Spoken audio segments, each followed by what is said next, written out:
एक महत्त्वाची बातमी समोर नवी मुंबईतील सांडपाडा परिसरातील पाम बीच रोडवर भरधाव वाहनानं दुचाकीला धडक दिल्यानं झालेल्या भीषण अपघातात डोकं धडापासून वेगळं होऊन एका तरुणाचा जागीच मृत्यू झाला होता, तर एक अल्पवयीन मुलगी गंभीर जखमी झाली आहे। या प्रकरणी सांडपाडा पोलीस ठाण्यात 23 वर्षीय चालक सागर सांढा आणि 20 वर्षीय कृष्णा रावरिया विरोधात गुन्हा दाखल करण्यात आला।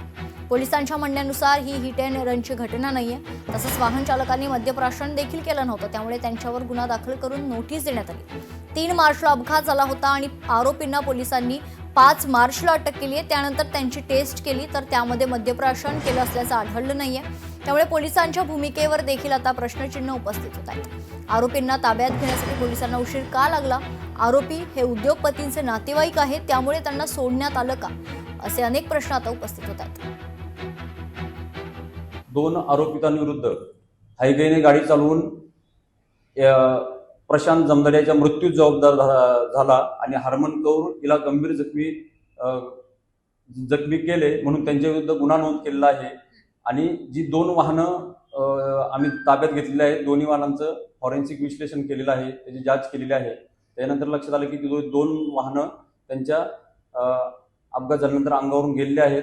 त्या दोन्ही आरोपींना माननीय सर्वोच्च न्यायालयाच्या आदेशाचं तंतोतंत पालन करून त्यांच्याविरुद्ध दोषारोपपत्र आम्ही पाठवणार आहोत। आम्ही सर्वप्रथम ती जी 2 वाहनं आहेत त्यांची फॉरेन्सिक चाचणी करण्याचं ठरवलं।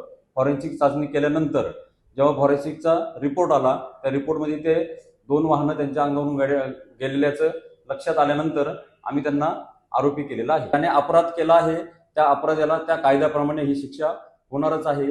आणि आमच्याकडून पोलिसांकडून तपासामध्ये अगदी स्ट्रॉंग पुरावे सादर करून आरोपींना कायद्याप्रमाणे शिक्षा होईल याकरता आमचे प्रयत्न असणार आहे। याला हिट अँड रनची केस नाही म्हणता येणार, याच्यामध्ये अतिवेगामुळे त्यांना गाड्या कंट्रोल नाही झाल्या आणि त्यामुळे त्या गाड्या अंगावरून गेलेल्या आहेत, असं एकंदर चित्र दिसत आहे। आज 15 दिवस झाले आमच्याकडे कोणी आलंही नाही ना, आम्हाला काही बोलवलेलं नाही, काहीच नाही। ज्या दिवशी झालं ना त्या दिवशी रात्री 3 वाजता 2:55 का 53 असं झालेलं। मुलग्याला माझे तिथेच ऑन द स्पॉट झालं, तर त्याला तिकडे दवाखान्यात टाकलेलं।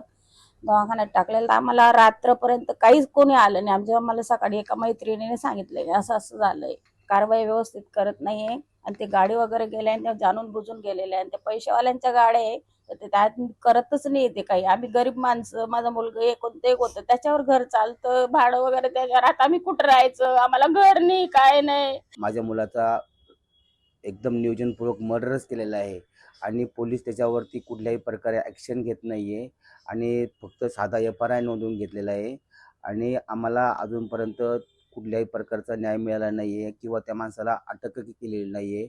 मी त्यांना म्हणजे ACPनं पण पत्रव्यवहार केलेला आहे आणि पोलीस कमिशनरला पण पत्रव्यवहार केलेला आहे की आम्हाला त्या व्यक्तीवर चांगले कलम लावून त्यांना अटक करावी आणि आम्हाला माझ्या मुलाला व आमच्या पूर्ण परिवाराला, फॅमिलीला न्याय मिळावा, ही आमची कळकळीची हात जोडून विनंती आहे। लोकशाही मराठी ऐका, पहा, जागरूक रहा।